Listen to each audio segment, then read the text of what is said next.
Hello and welcome to episode 143 of the Thinking LSAT podcast. In Vienna, Virginia, I'm Ben Olson, and with me in Los Angeles is Nathan Fox. Nathan, I seem to remember you going to a lot of movies this weekend. I have seen a bunch of movies, yeah. I saw RBG yesterday. The listeners really ought to watch RBG. How come? What makes it so good? Well, I mean, you're trying to be a lawyer, right? If you're a listener of the show, would you like to learn about one of the most badass lawyers of all time? She's just incredible. You know, I didn't really know that much about her life and her history and whatnot, but Ruth Bader Ginsburg is pretty incredible, and I think the listeners should find it, inspirational. Motivating. Yeah. What did she do before she went to the Supreme Court? I'm sure a lot, but anything in particular? Well, she was just a badass lawyer. I mean, basically a civil rights lawyer. She was one of the first women. Well, I don't know about one of the first, but she was at Harvard Law School when there were 9 women in a class of 535. Holy smokes. Wow. Yeah. Yeah. And she faced all sorts of discrimination while she was there. And she was just amazing. She was married and had a child while she was at like 1L at Harvard. And her husband had these major medical issues. So she was taking care of like a 1-year-old and her ailing husband and making law review as a 1L at Harvard while she was only one of 9 out of 535 women. Holy smokes. And she just like basically doesn't sleep, works till 4 a.m. And she's just a killer. Yeah, she's super passionate. She's her personality. She's really, really quiet. She's very reserved and just, she's sort of shy. But in her writing, in her advocacy, she's nothing close to shy. Yeah. So really, quite an inspiring movie. Yeah. All right. Well, today on the show we got a lot of interesting stuff. I guess we'll just start out with a quick update on our YouTube channel. But before we go into that, we have an email about an innovation from the LSAC at one of its June testing centers. Very exciting news. Yep. Cool. We'll get into that. And we have an email about what a very competitive applicant looks like at Golden Gate. Very competitive in quotes, whatever that means. A typo from Stanford Law School. I feel like there was more than one typo, right? Or just one? I can't remember. There was at least one. Okay. And then we have another email about, do we ever disagree with an LSAT question? So do Nathan and I ever take issue with the test? And quick reminder, our weekend class in New York City is coming up soon. It's going to be on July 14th and 15th. That's Saturday and Sunday. We'll get together the night before, or that Friday night before on the 13th. So if you can join us in New York City, sign up for the class. You can go to thinkinglsat.com and you'll just see it in the right sidebar there. It's $395 and half the price of what it should be. Yeah, and sooner you sign up, you could make a case that it's worth a lot more than that. Sooner you sign up, we will send you some materials and give you some homework to get you started. The homework's optional, but if you have a chance to do a little bit of reading before the class starts, you'll get more out of the class. So, please go to thinkinglsat.com and sign up. Yeah, and just have fun. It's going to be a fun time. So it is going to be fun. I'm looking forward to it. It's been a while since I've been to New York.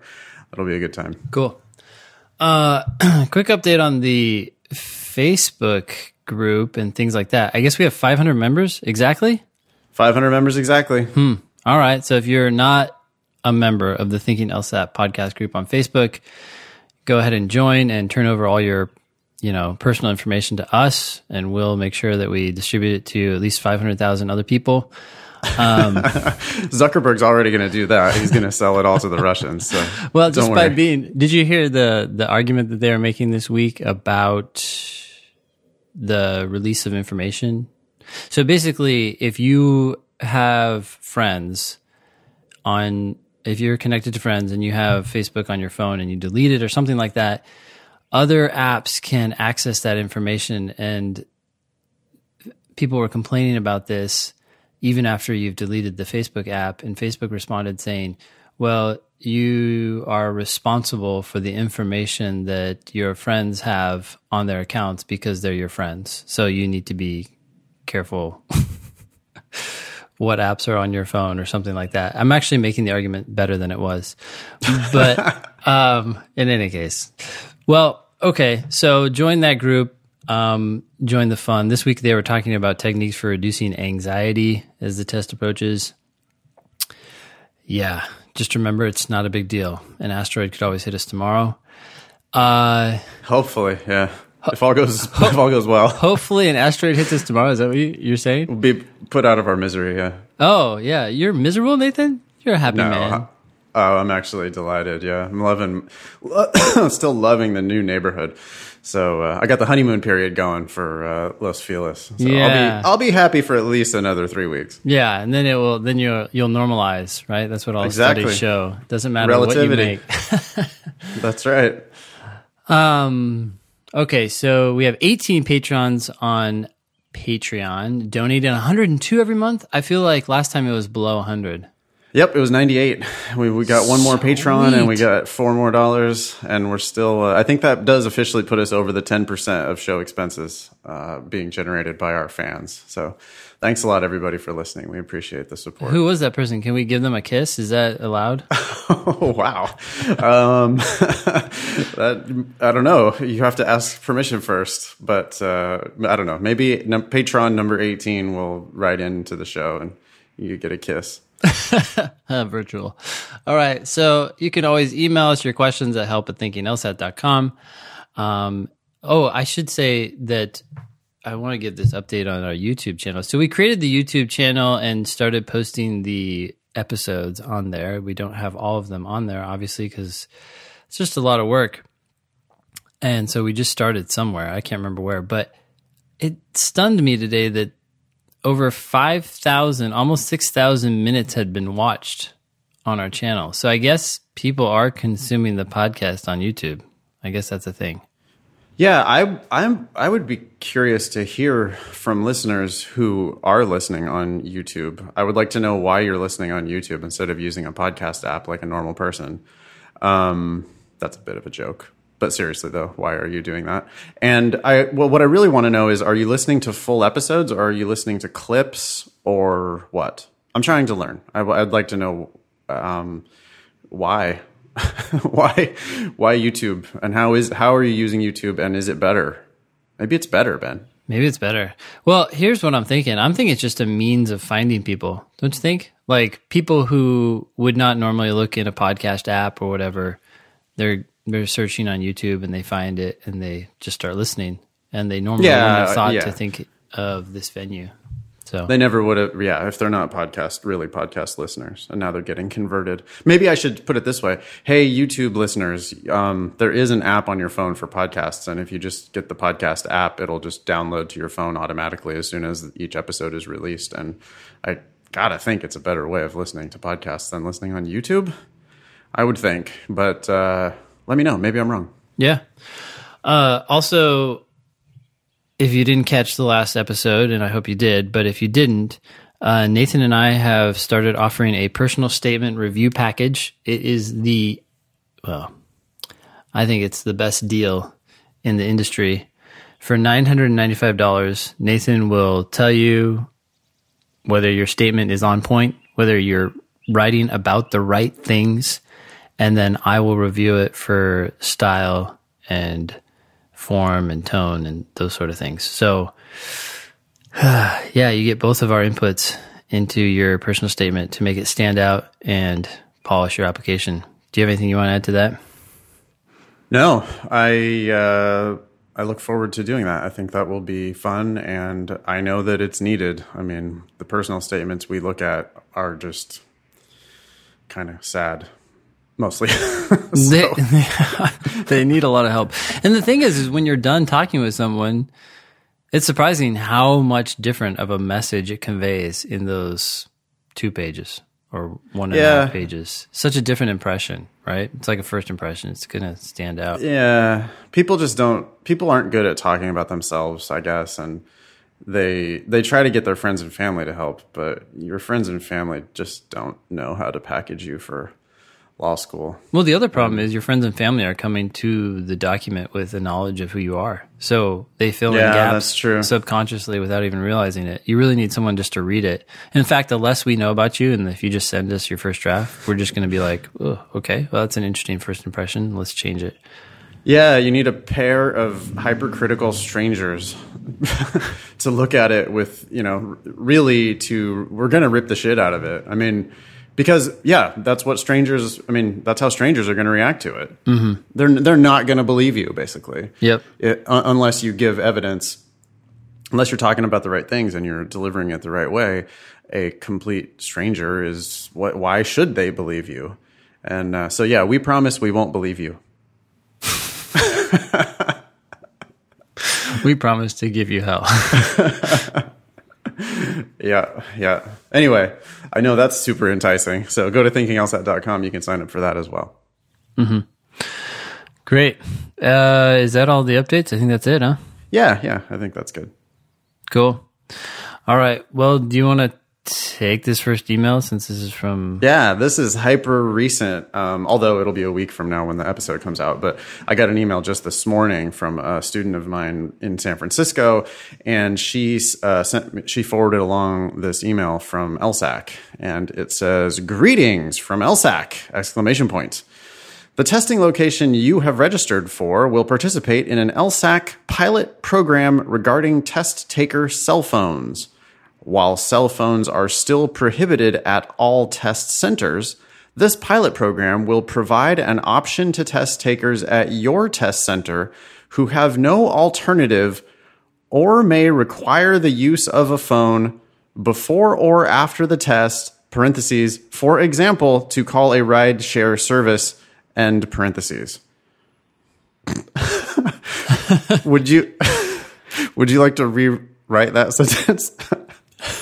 Sure. I mean, we don't the whole thing.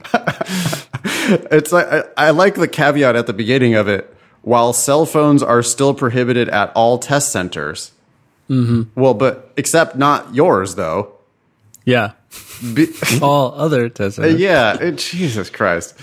Okay, continuing. This pilot program will allow you to store your powered off phone in a lockable case so that you can bring your cell phone into the test center, but cannot access it until the end of your test day.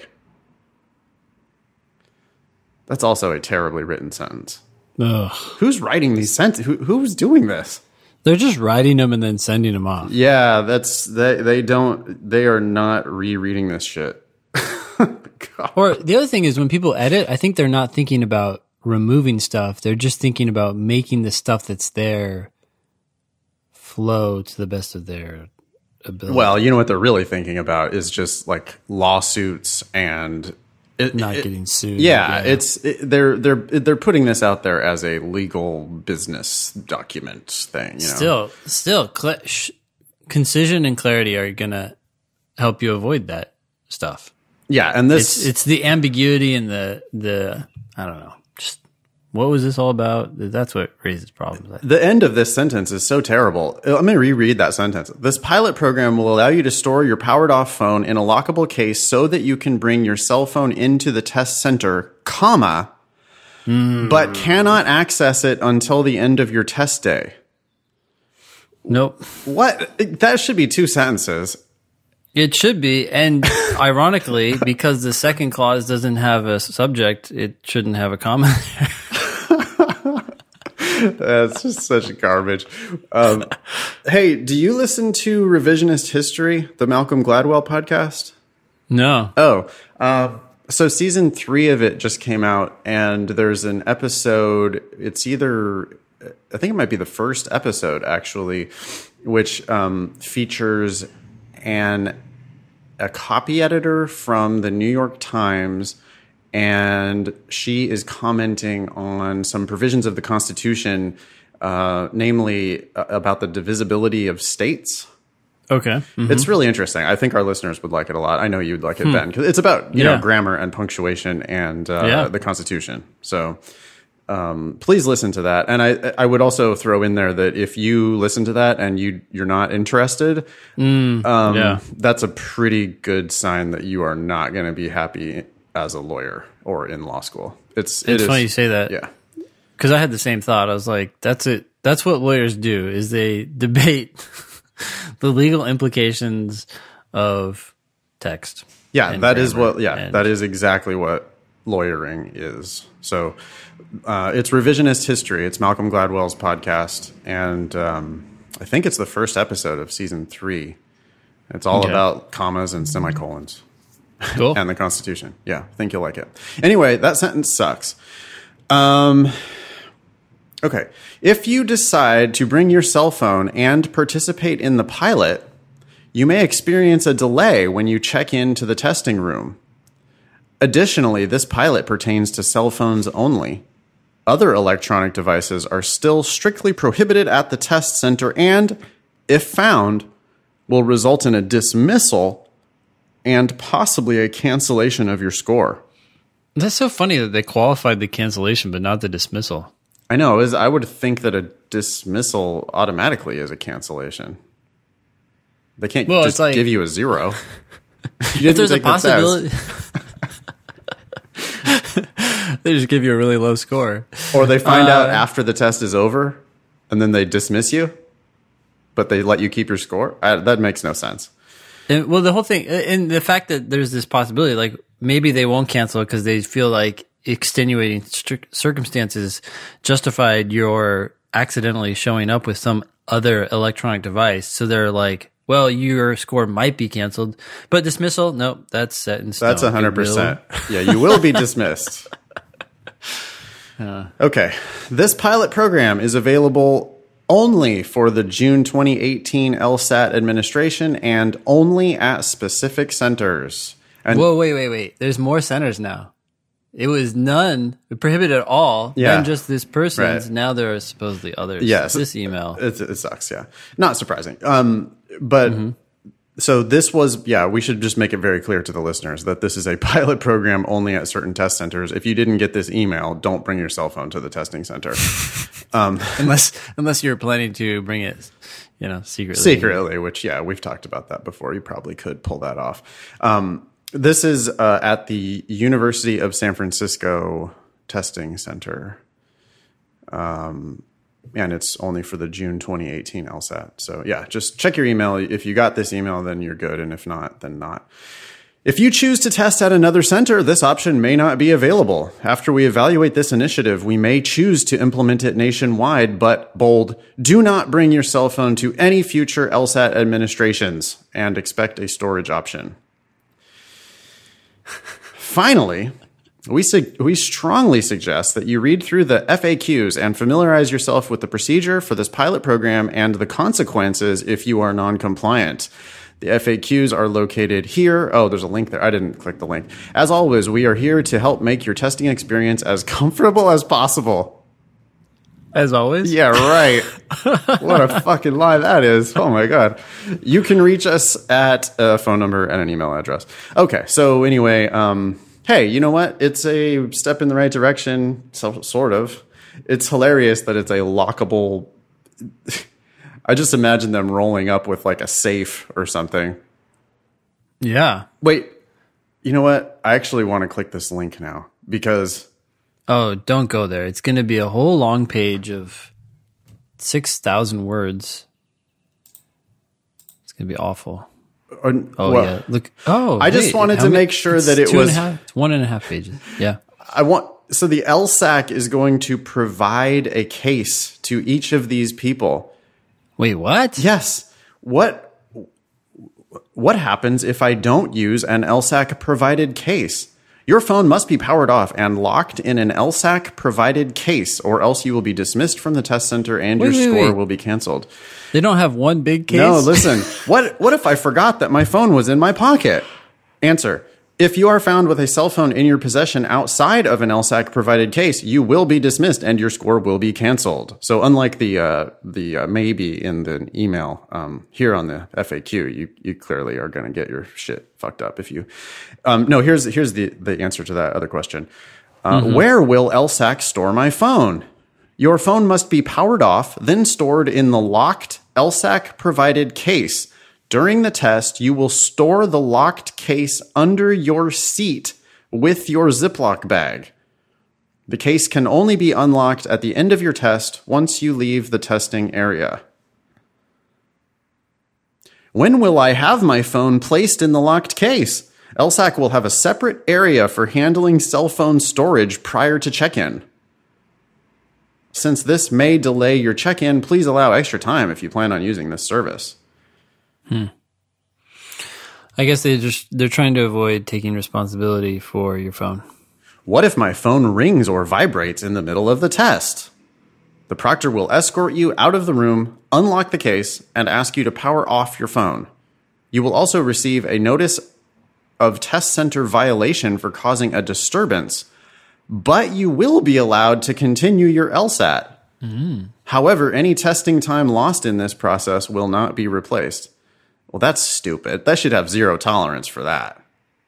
Yeah. If your phone rings, they should go ahead and kick you out. That's just, come on.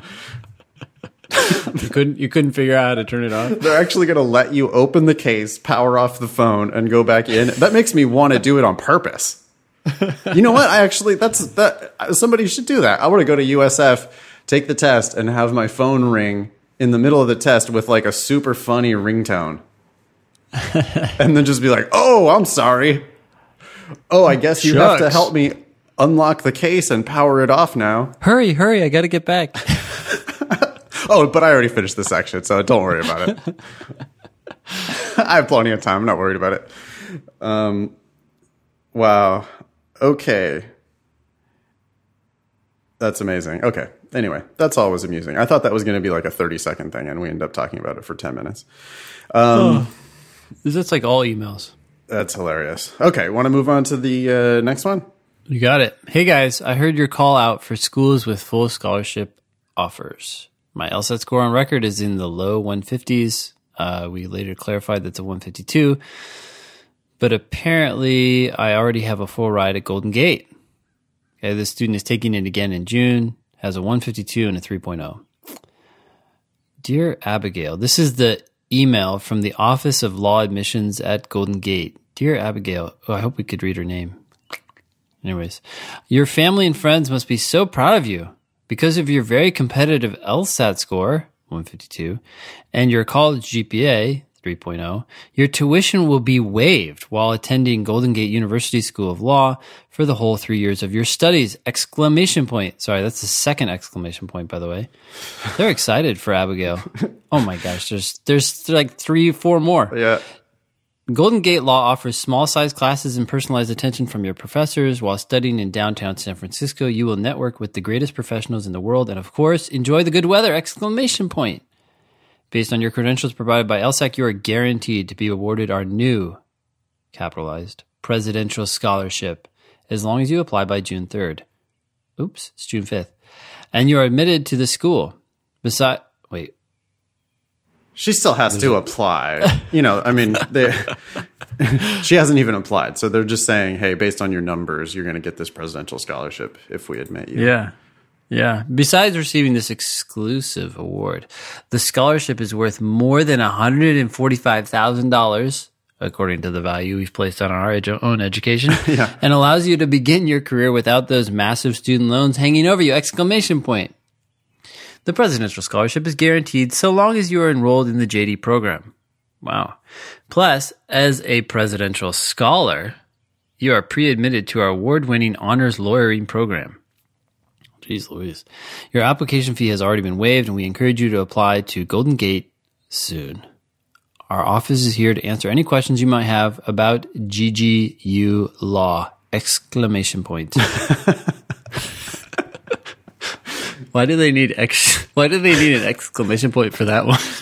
They're salespeople. They're Our office excited. is That's how here. they do it. Yeah. We are here for you. Just like the LSAC. Yeah. This is, you know, all joking aside, this is a good offer because Golden Gate for a long time has had this sort of gotcha scholarship where they give you a full ride and then they take it away from you. when you don't keep up a 3.0.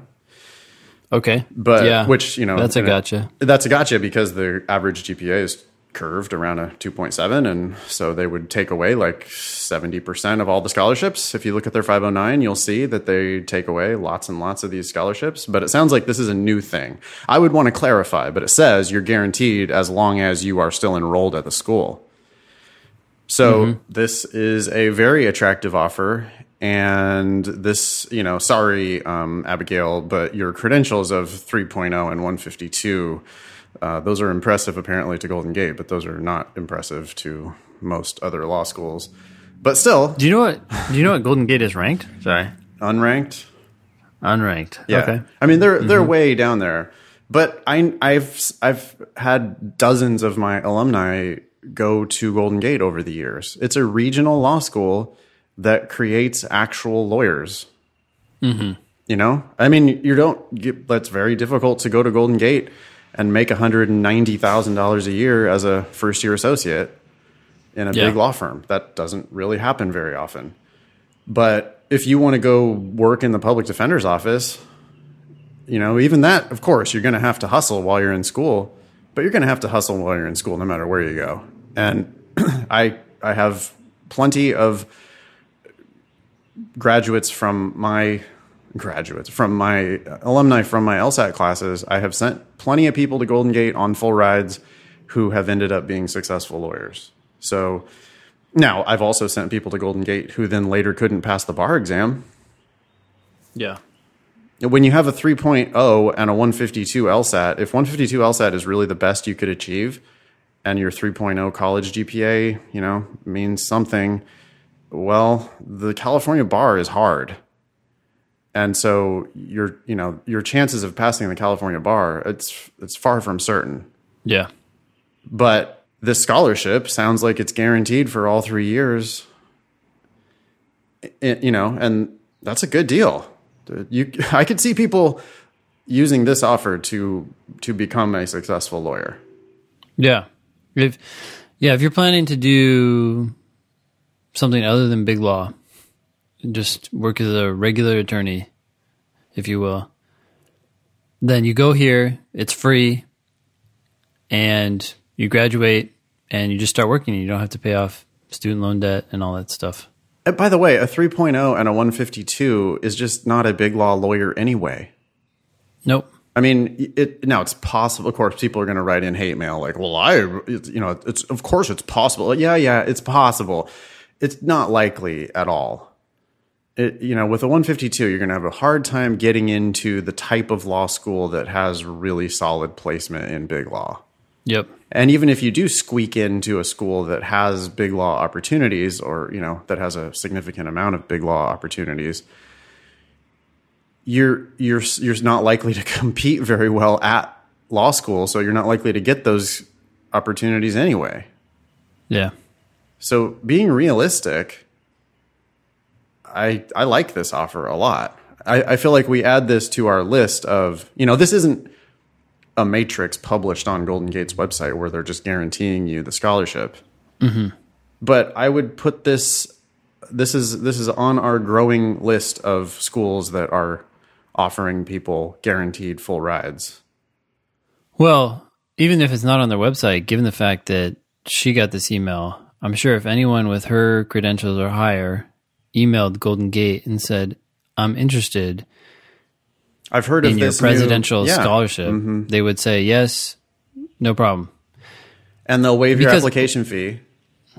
Yeah. You'll still have to get ripped off for $45 from the LSAC just to apply to that school. Yeah. But they'll waive your application fee, and they're going to admit you if you write a reasonable personal statement and if you can get two people to vouch for you with letters of recommendation. I mean, if you jump through all their hoops on the application.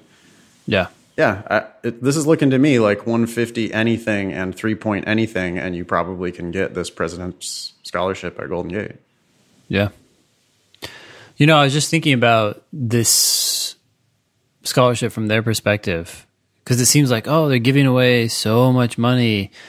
But the reality is that what is their marginal cost per student, right? The reality is their marginal cost per student is probably a couple grand. for the whole 3 years. Yeah, and they have to keep the school alive. Because they unfortunately are admitting and charging full price to many people who have very, very limited chances of ever practicing law. Yeah. So that, we can talk about whether that's unconscionable and or fraudulent. But they're not committing a fraud on you if they don't charge you any tuition. Yeah. Well, I was thinking if you have a class of like 200, right? I don't know what their class size is, but I would bump it up to 400. I would offer this presidential scholarship to 200 of them and pack your class with these people who have higher credentials and raise your standing as a school. Yeah. Because the cost per student for those higher students isn't really that much money. You're just putting another chair in a classroom.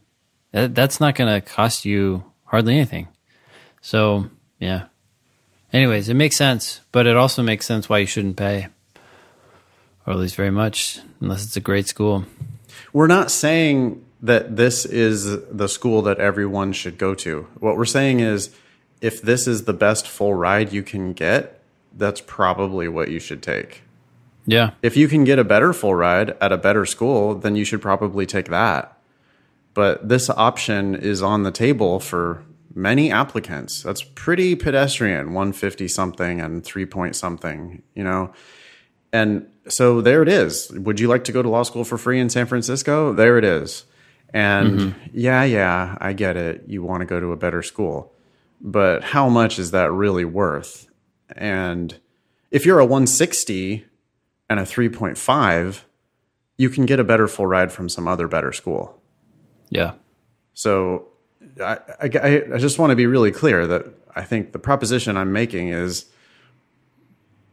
there is a school for you somewhere that will offer you a full ride. You should take the best full ride you can get. Yeah, and if you're just planning to do pedestrian legal work anyway, then you just need a JD and to pass the bar. That's all you need. Yeah, you don't need a great school. Right, and the school is not really causally related to passing the bar. Nope. There's selection bias on that really skew the bar passage results. So, of course, the bar passage at Golden Gate is miserable, but that's because they have very low admission standards, as evidenced by the fact that they're going to give a full ride to somebody with a 152 and a 3.0. I mean, yeah, your colleagues are going to be failing the bar, at a very high rate. Your colleagues are going to be failing the bar when you go to Golden Gate. But if you're there on a full ride, well, you're going to be the one that has the better chance of passing the bar because you're more talented to begin with. All right, moving on. Yeah. So this next email, the subject says, Waitlist King. Hi, Nathan. Thanks for helping me improve my LSAT score from a 147 to a 170. My 170, yeah, I mean, shit, I don't do anything. You took it for him, right? Is that right? Yeah. No, it's the students put in all the work. This shit makes perfect sense to me, and I'm happy to explain it a million times until it makes sense to them as well. But the students are talented, they're smart, they're good readers, and they work their asses off, and that's how they improve. I mean, it's I wish I could take credit, but I cannot. Yeah. My 170 LSAT score combined with my 4.0 GPA has made me the waitlist king. I am on the waitlist at Harvard, Stanford, Chicago, and Columbia. I wanted to express my dismay in our top law schools. I have found grammatical errors on Harvard's website, Yale's website, and now Stanford's waitlist letter. Yes, I put the comma outside of my quotation mark on purpose, because that's what they do in their letter. I am starting to question the value of these top schools. They would surely reject someone making similar errors on admissions materials, unless, of course, they were an underrepresented minority like most of the admissions deans. Whoa. Whoops. Where did that come from? I don't know, but that you got to chill out there, dude. I forget what the name of this student is, but now I'm glad I don't know because easy with the racist bombs there. That's unnecessary anger. Yeah.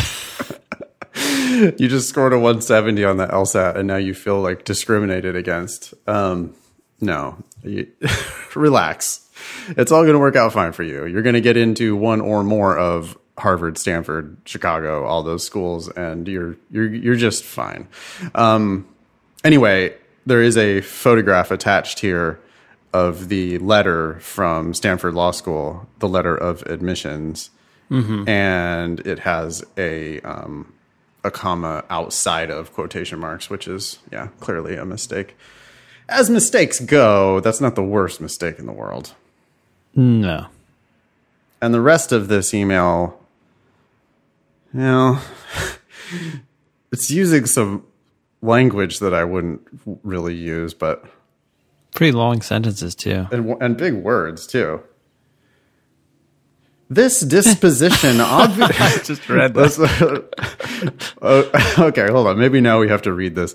So here's what it sounds like when Stanford puts you on their wait list. Ready?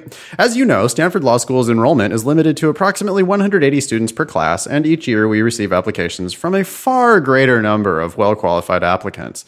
Because of our commitment to the instructional importance of maintaining small classes. Wait, what? They're committed to the importance?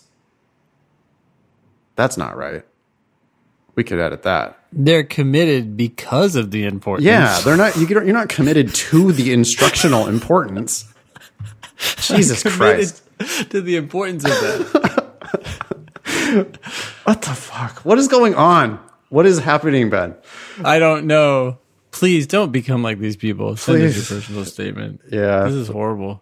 Well, these are people working in the admissions office. You know, they're salespeople working in the admissions office. They're not like brilliant lawyers. But they almost all have JDs. They do probably have JDs, but I mean, that shows you the value of a JD these days. I mean, okay. Anyway, because of our commitment to the instructional importance of maintaining small classes, we are extremely conservative in the number of those we admit. Although we are not able to accept you at the present time, the committee regards your qualifications as especially high.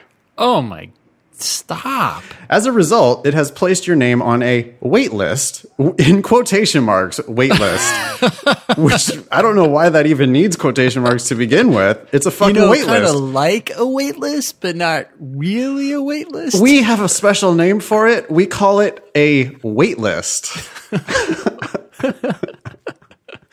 Okay, and then there's where the comma is outside of those quotation marks. It's almost like the quotation marks were added afterward or something. I don't know. Okay. Yeah. It has placed, the committee, as a result, the committee, has placed your name on a, quote, wait list from which additional admissions may be made as we make our way through the admissions season. Oh, my God. Okay, now check this out.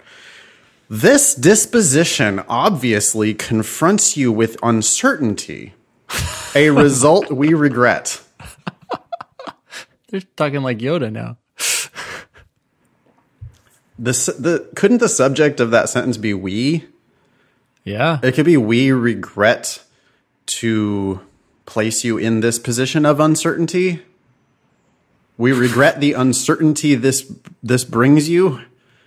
Any other thing than this disposition obviously confronts you with uncertainty? How about just dropping it? Just cut the whole sentence. Like, who cares about any of this? Yeah, well, they're trying to apologize. We're impressed by you, and we put you on our wait list. If you want to get off of it, contact us and let us know why we should. It should just say the whole letter. You should open it up, and it should just say wait list. That's it. Just in quotes. Yeah, in quotation marks. Wait list. Or better yet, yeah, I like that. You could also, you've been waitlisted. You've been waitlisted. Quotes. You've been waitlisted, fool. Okay, anyway. This disposition, that's the subject of that sentence. No. Jesus. Okay. Each year, some applicants on the wait list, for any number of reasons, wish to make firm plans and hence prefer to have their names removed from the wait list. Others find it practicable to keep their alternative plans tentative and wish to have their names retained on the wait list. They're clearly yield fishing here, right? All they're doing, they're putting everyone they admit on the wait list, or almost everyone they admit on the wait list, and they're trying to see if you will take your name off the wait list because you're actually going to go somewhere else. That's it. They want to see if you will remove yourself from consideration. Stanford Law School makes a conscientious effort to inform every applicant as promptly as possible exactly what her or his admission status is.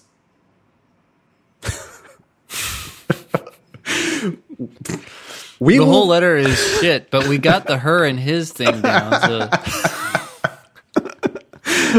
That is hanging at the end of that sentence. Oh, God. Okay. 2 spaces there. Is it 2 spaces throughout? It looks like it's 2 spaces throughout. Yeah. Okay. We will be aided in affording such treatment to others on the wait list if you will give us a considered response to the question whether you wish to remain on the list.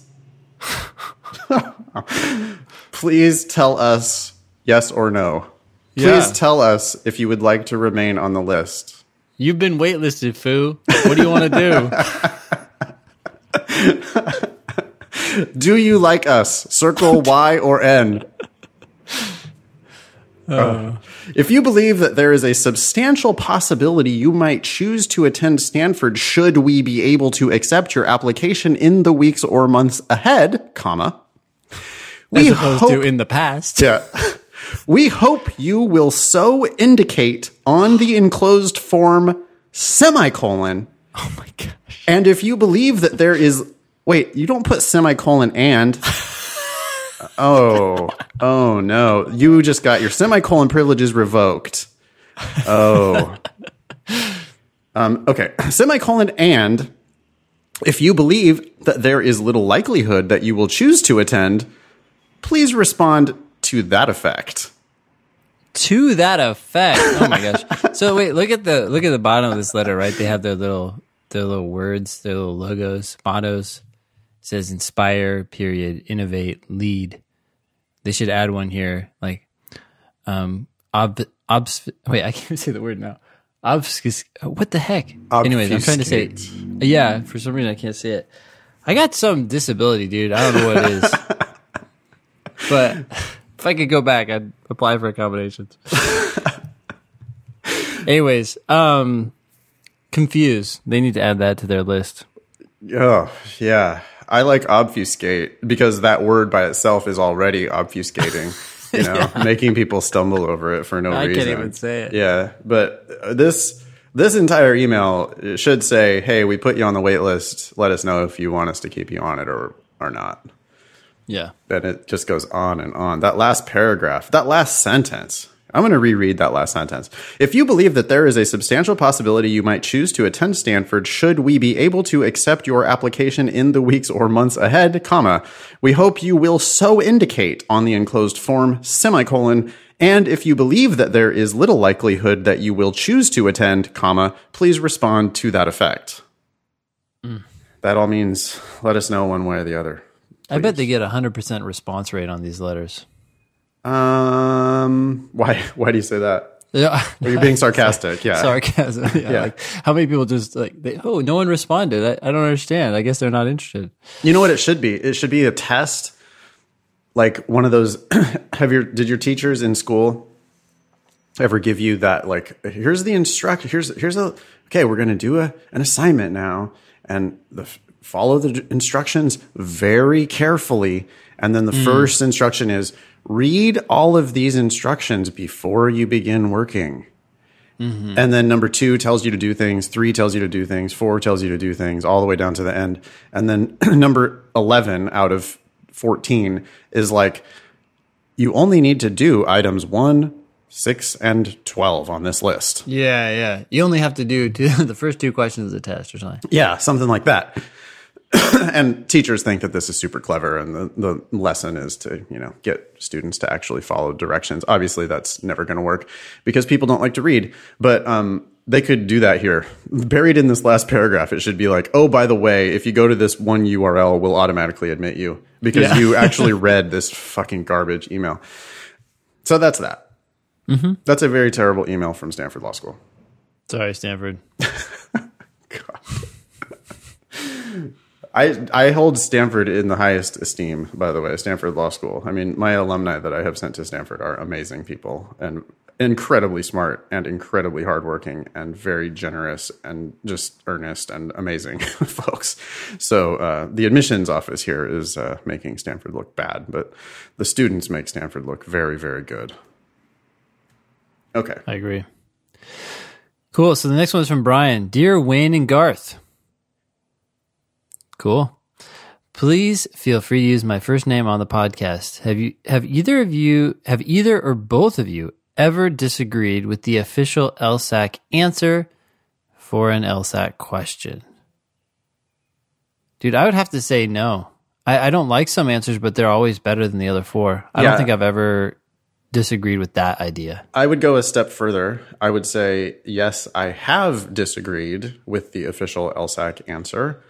And every single time I have realized later that I was wrong. I have sent you emails, Ben, asking you, what the fuck is going on with this question? This doesn't seem right. And then you email me back, and like in 15 seconds, I'm like, oh yeah. Yeah. Yeah. I have that experience. I used to have that experience far more frequently earlier in my career. And now I realize that the test makes perfect sense.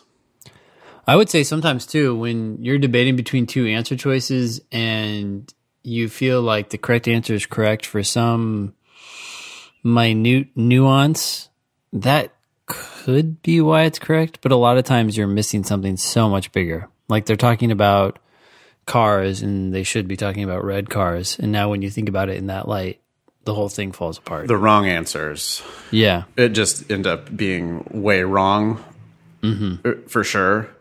And I get it that like on a strengthened question, sometimes the correct answer will not be super awesome strengthener. Yeah. But the 4 other answers are just impossible to pick. And the one answer that, it might not make you win your case. You know what it frequently is, I think, when people really don't understand it? The correct answer, it can just be a necessary assumption. Where it's like, hey, these other 4 answers are terrible. Like they don't help the argument at all, or they even weaken the argument, or, just like we can't pick any of these 4. Yeah. This answer, it doesn't look on its surface to be that awesome, but consider what would happen if it were false. Yeah. And then you realize, oh shit, it's a necessary assumption, which doesn't make us win, but it protects us against attack and thereby strengthens the argument. Yeah. Just by kind of playing defense. So, my answer is I can't think of a single question where I don't agree with the right answer.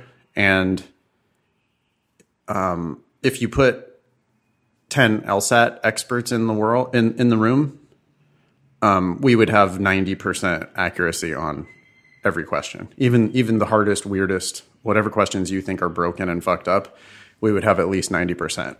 Yeah. And a good reason why. We would get it right. We would be able to figure it out. We would be able to understand it. We might be like, oh yeah, that one's a little quirky and weird, but well, we can't pick any of these 4 answers. And I can at least make a case for this answer. And so that's the answer. Did you ever see the letter that LSAC wrote to Graham Blake about that one parallel reasoning question?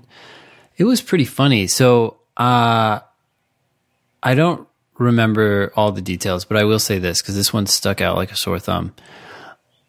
The question, it's a parallel reasoning question, and Graham Blake, who teaches LSAT in Canada, he wrote in a letter to LSAT because he didn't like the correct answer. He didn't feel like it was parallel enough, even though the correct answer just has to be the most parallel. He understood that, of course, but he just said it's just so off. It has a false contrapositive or something that the original doesn't, that he didn't like that they had chosen that to be the correct answer. Anyways, it's one of those questions that has a speaker. So the speaker was a journalist in this case. So a journalist was making this argument, and LSAC's response to Graham was 2 pages, single spaced, or a single line or whatever. And at the very end of the 2 pages, it gave basically this argument of like, this is the best of the 5 answer choices.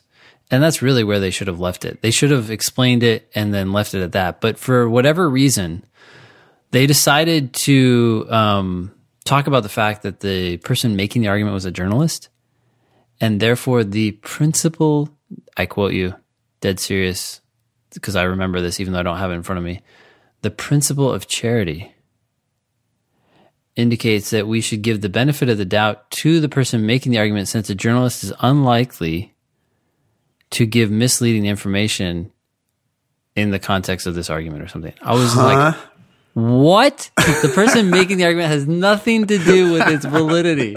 Also, the principle of charity. Boy, you want to talk about something that I have never talked about in any of my LSAT classes. Never heard of. Ever, yeah. Yeah. Since when is there a principle of charity? Yeah. Apparently, it's a thing in logic. I was like,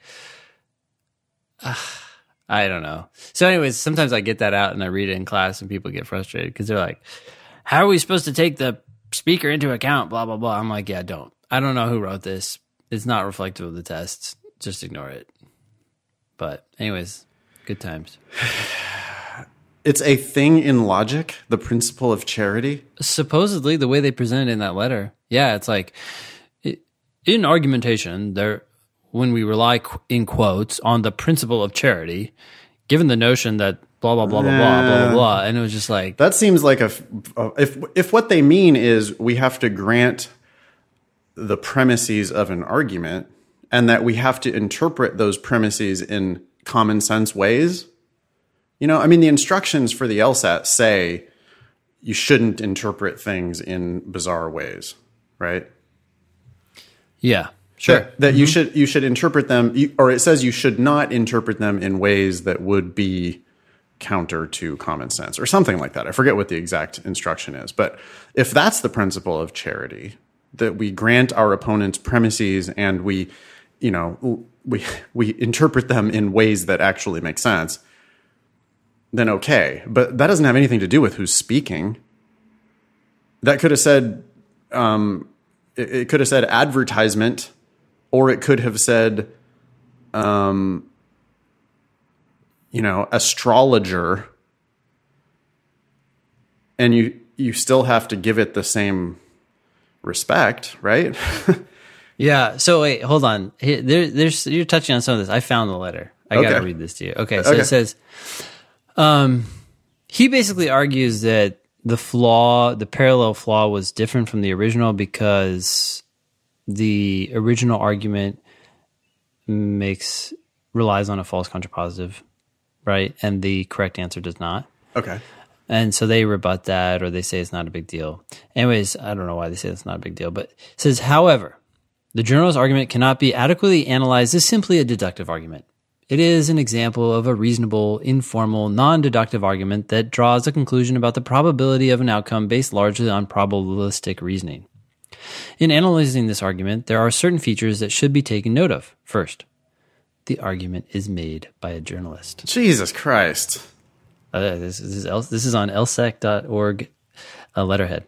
In the context of journalism, it is a reasonable application of the, quote, principle of charity in argument interpretation to presume that the information provided by the journalist constitutes a relatively complete picture of the relevant facts.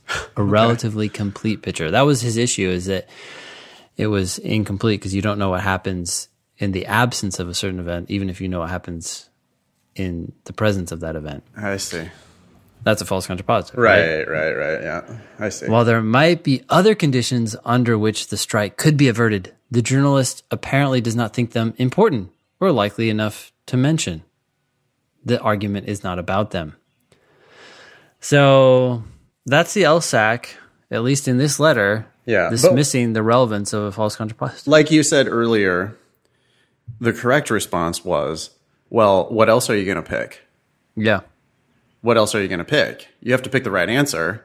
You can't pick a wrong answer. So even if you don't like this one, surely it's better than these other 4 garbage answers.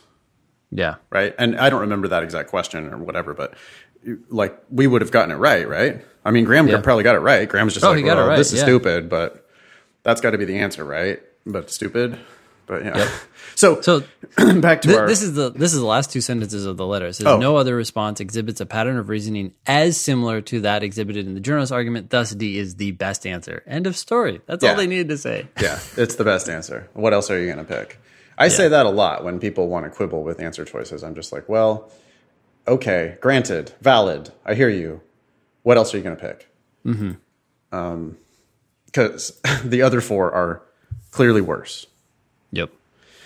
Yeah. So, I mean, to go back to our correspondent's main question here, we do not think other answers are better. There's not a single question where I think another answer is better than the credited answer. Yeah. Brian continues, I'm a 40-year-old physician. Whoa. 40-year-old physician who takes LSAT sections for fun, much like a grandmother does Sunday crossword puzzles. Okay. I didn't know Sunday crossword puzzles were a grandmother thing.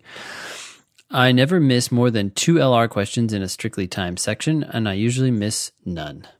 I understand the material. I predict consistently the correct answer before looking to the choices. Sometimes, though, as you've acknowledged on the podcast, the correct answer is objectively flawed. We justify this as being the best answer, but a flawed answer is imperfect, if not incorrect. We're burdened with selecting which answer is the least incorrect, or shitty, as Nathan would say.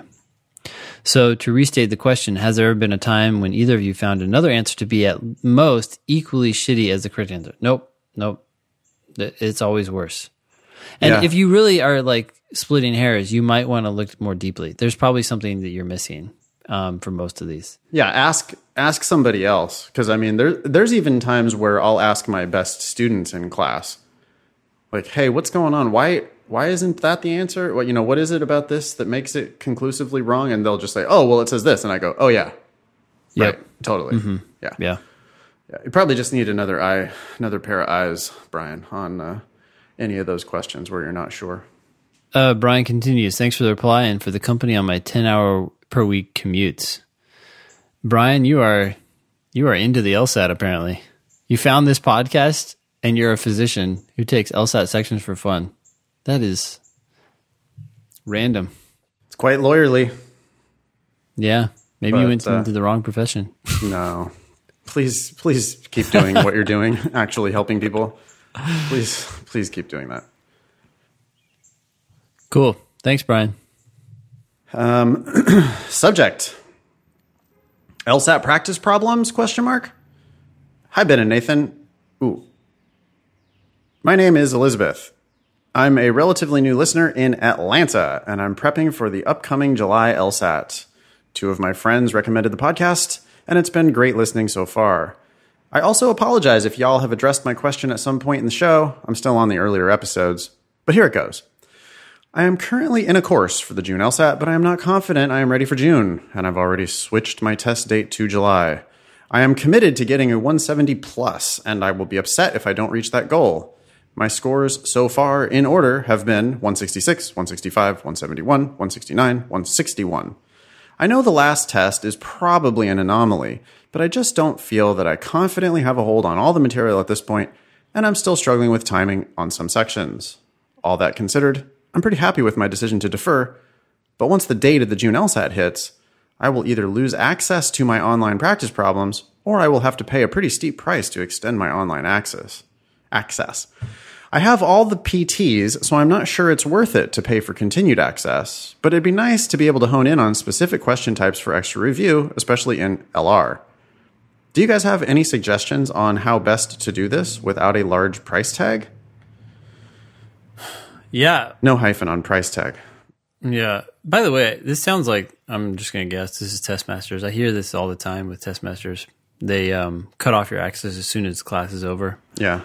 and then they charge you to gain access again. Yeah. Look, if you have all the practice tests, just sign up for my score tracker. Just go to strategyprep.com/tracker, and you can start putting your test in there and seeing videos while they're still there. Yeah. Tons of explanations on Ben's score tracker. So, yeah, do that. But they won't be there forever, by the way. So take advantage of it while you can. Yeah, take advantage while you can.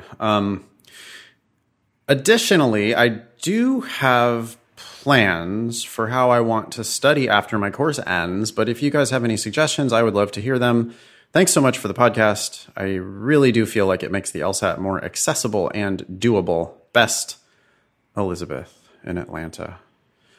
I'm going to go to Atlanta again soon. I got to go visit my my friends out there. So maybe I'll have to do another little Thinking LSAT meetup while I'm there. I wish Elizabeth would not have rescheduled. I wish she would have taken the June LSAT.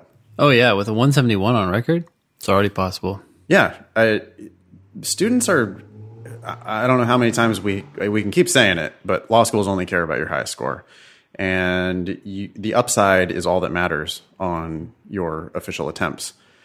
And if you've already gotten a 171 and a 169 on a real practice test, then there's no reason you can't get 170 or higher on the actual thing.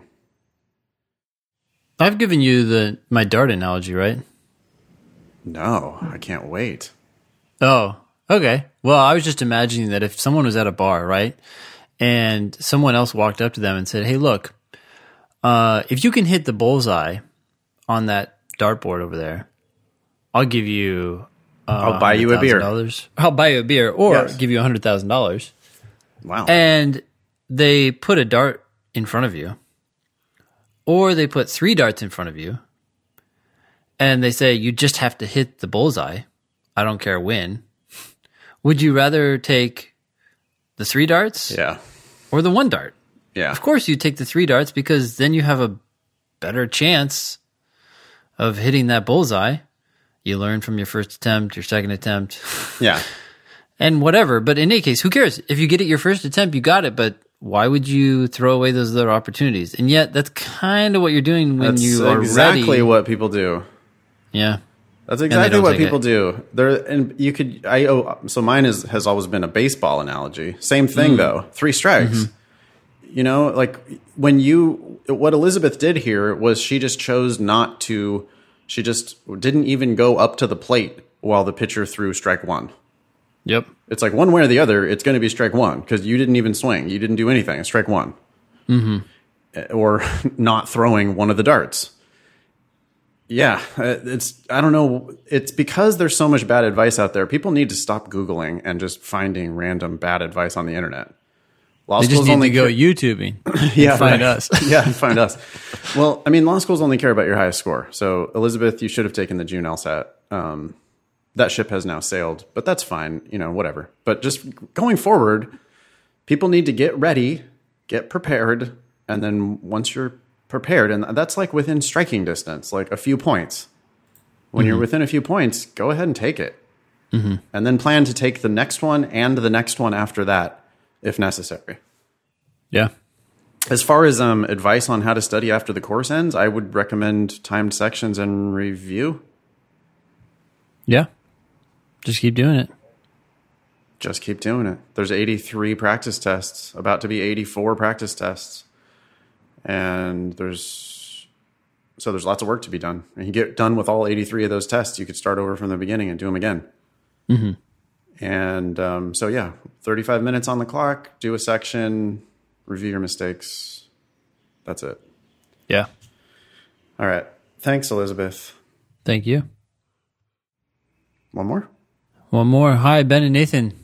If you read this on the podcast, you can call me Emily.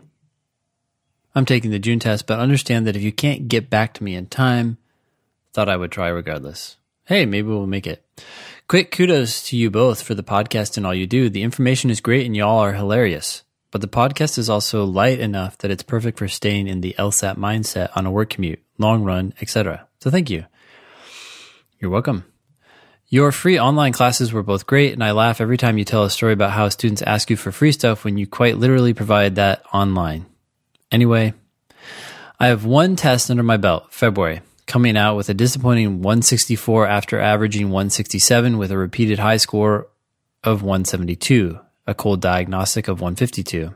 Oh, you could have ended with your cold diagnostic and gotten to Golden Gate. Yeah, go for free. I've worked my way through 2 levels of 7 Sage, which I'm sure you'll rip apart, and I honestly look forward to hearing your feedback on this specific course. Yeah, I don't know a lot about it. And I'm feeling like I hit a wall, have plateaued in my studying, and at some points have regressed. Sounds like you're putting too much weight on your scores. I'll say. I was consistently getting -0 on games, -4 on LR, and approximately 7 to 8 on reading comp. In this round of studying, I've been getting up to 6 wrong in LR sections and more like 4 or so on RC. What difference does that make? That's not that. Yeah, that's not much different. Not a huge difference. That's small sample, limited, subtle changes in small samples. Just could easily be noise. Emily continues, I work a full-time job and 2 part-time jobs. Whoa. So I fit in 1 to 2 time sections a day with review, plus an occasional additional section to drill a question type or the like, and I take a full test on Saturday. Yeah, you're doing too much. You're not reviewing deeply enough, Emily, obviously. Yeah. Not with a full-time job and 2 part-time jobs. You do not have time to do 1 to 2 timed sections a day with review and additional other shit and a full-length test on Saturday. And write articles that are peer-reviewed for... Yeah, not even... Yeah. Right, yeah. That's, what is that, Splitty? Yeah. Splitty, yeah. Yeah. No, Emily, you're doing too much. You're trying to do too much. You got to chill out. You got to get more quality out of your study time. Interspersed between actual studying is your podcast each week, along with some of 7 Sage's webinars and podcasts like Planet Money to stay engaged in difficult subject matter to prep for RC. Holy smokes. The only thing you need to be doing for reading comprehension is doing LSAT reading comprehension. That's it. Yeah. You do not need to listen to a podcast like Planet Money in order to get better at reading comp. No. Nope. That's a totally different skill set anyways. Yeah.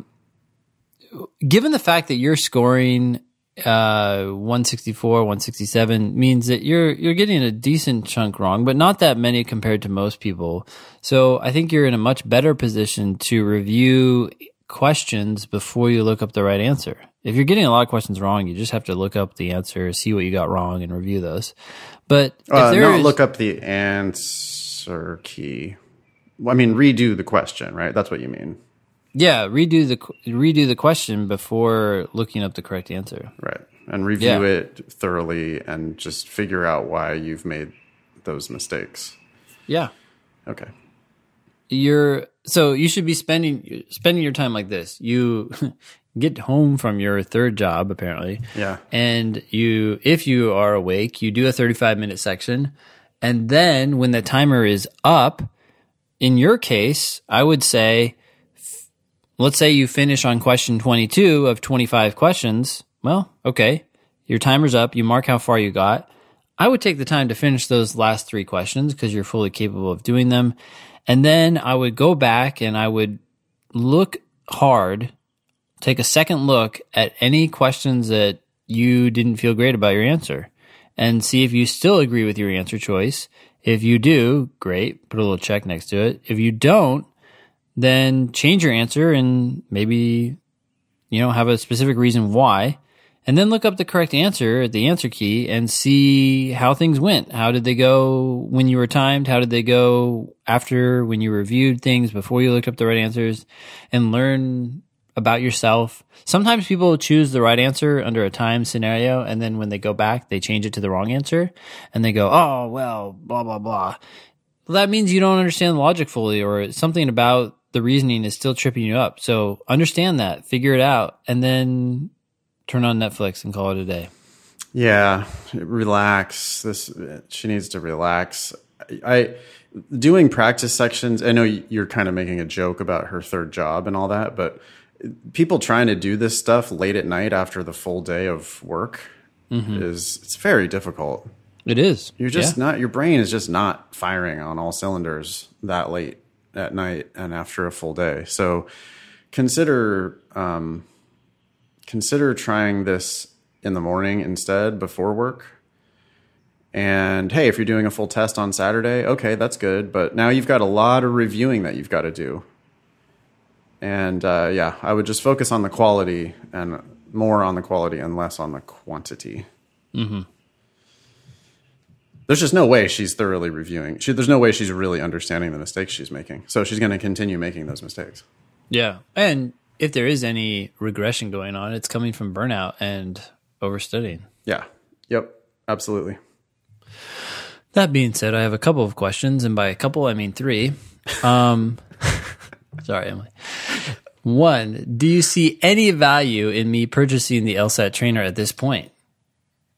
I wasn't sure if the additional perspective would be helpful or confusing in my last few weeks. Wait, why not get Nathan's books? You got the LR Encyclopedia and the Games Playbook. I recommend both. Yeah, you got to decide who you want your gurus to be. I don't think getting a million different perspectives on this stuff is actually helpful. Mm-hmm. People get their head is spinning because they've got so many different ways of thinking about this. Who's going to be your Sherma or whatever? Yeah, who is it? Or Sherpa? Or what? Sherpa?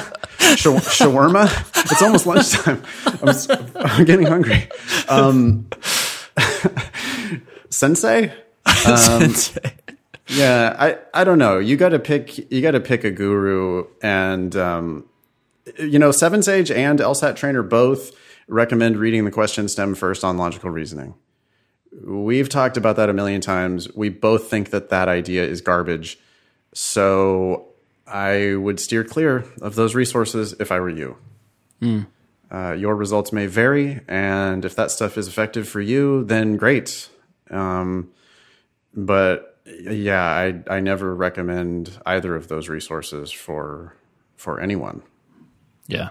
I can't trust if you start talking about reading the question stem first on logical reasoning, then you and I have a very different philosophy about logical reasoning. Mm-hmm. So, and logical reasoning is half the test. And if you're going to have that fundamental of a difference in opinion on how to do half of the test, then we probably we're in two different camps. Mm-hmm. Yep. Right? That's just how I feel about it. Logical reasoning for me, it makes perfect sense. It's so goddamn easy. And it all makes perfect sense. But it would not make perfect sense if I was reading the question before I read the argument. Mm-hmm. And that's what you're going to get from LSAT Trainer. And I know that 7 Sage teaches that stuff too. So if you're struggling a little bit with those resources, I mean, that might be why. I don't know. Yeah. We get emails all the time from people saying, oh my God, thank you so much. Logical reasoning is now so much easier since I stopped doing this. Mm-hmm. There's some later on the agenda. I don't even put all of them on the agenda because it's like we're beating a dead horse, but we get those all the time. Yep. And so if you're struggling on LR, I mean, it's small samples, but her LR has gone down, she thinks.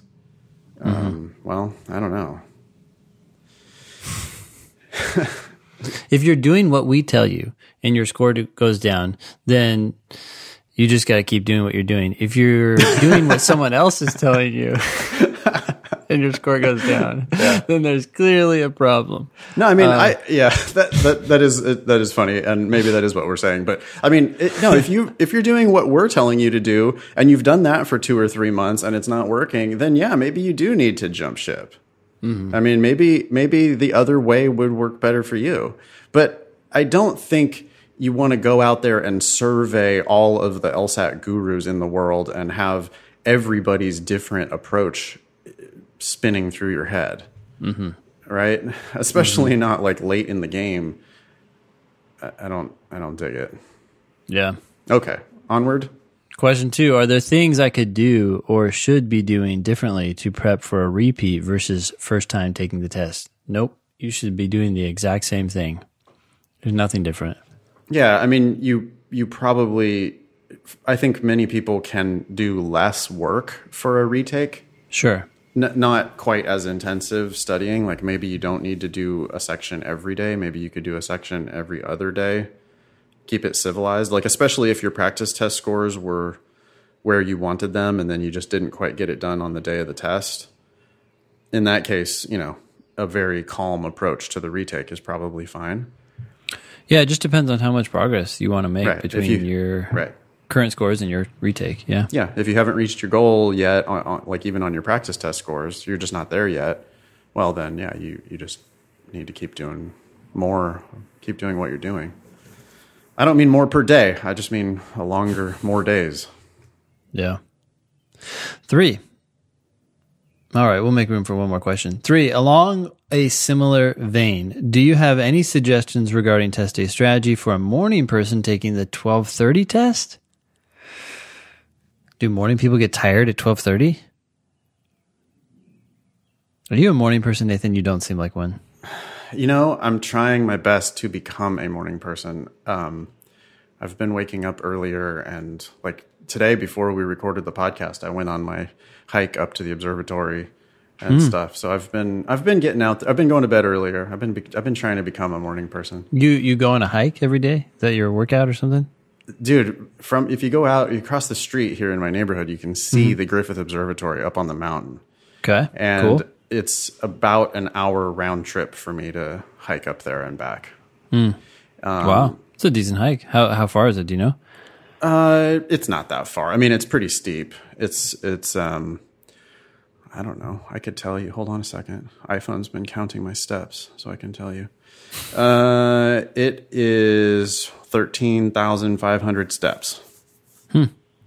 That's so good, man. You got your daily steps in 1 hour. Oh wait, sorry. No. That's my average. Sorry. It's just under 9,000 steps. Still, they recommend 10, 15, I think, thousand a day. Yeah, and I'll easily get in more than that later today when I go walking around in the hood. But no, it's part of the reason why I moved to this neighborhood, because I just love the mountains so much, and it's cooler in the morning. So I've been trying to, especially obviously in the summertime, try to get up there before it gets warm. No, to be fair, it's not a mountain; it's a hill. It is It's a California mountain. California mountain. Wait, California has big ass mountains, Ben. What are you talking about? in some places like Yosemite and whatnot, but not around town. Yeah, the total elevation gain, I'm not sure what it is, but you can call it a hill if you want. If you want to denigrate my achievement that I'm proud of. I have to. It's just part of our relationship.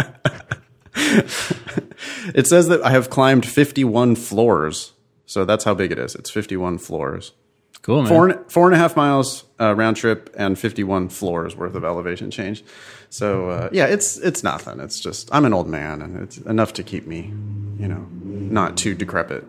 All right. So since we're talking about this morning before the podcast, I ran. It was only about like 2.5, 3 miles, but I stop every 2 minutes. And do push-ups, which kind of, is something I started recently, and it's so easy to get in a rhythm, but then when you stop and it's like you change, it really makes it a lot more intense. So I would encourage you to do that.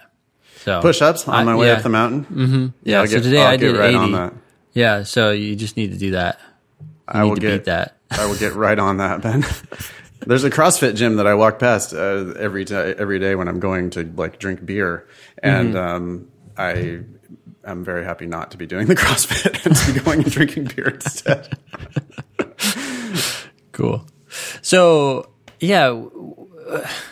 any suggestions regarding test day strategy for a morning person? My one suggestion would be take the test on the weekend at 1:00. That's about roughly when you'll be starting, maybe 1:30. Just start doing it when you're going to be doing it. If you want to feel what that's like, if you tend to get tired at that time, start practicing when you'll be practicing. Yeah, I think that's a fine suggestion. If you're taking the June or July LSAT, those are administered in the afternoon, so maybe take your practice tests in the afternoon. I have to, because I'm a hyper skeptic, I have to also just say, hey, why don't you get over it? Like it sounds a little bit to me like making excuses for not scoring where you want to score. Lawyers work all day, every day. So if you're a morning person or if you're an evening person, if you're a lawyer, you will be working all morning and all evening. Yeah. So get over it. You know, the people who have, it's just, these excuses are essentially your fundamental understanding of the test is not that good. And you need to acknowledge that. I mean, you're getting better, and she's gotten all the way up to 172 as a high score. And that's awful goddamn good. But that also means that there's 10 questions per test that she just doesn't understand. And so when she's struggling in her afternoon practices, it's like, well, the stuff you're struggling with is the stuff you don't understand. Yeah. Yeah. So continue to improve your understanding. And I think you will find that you'll have far fewer problems with things like fatigue. Mm-hmm. Yeah.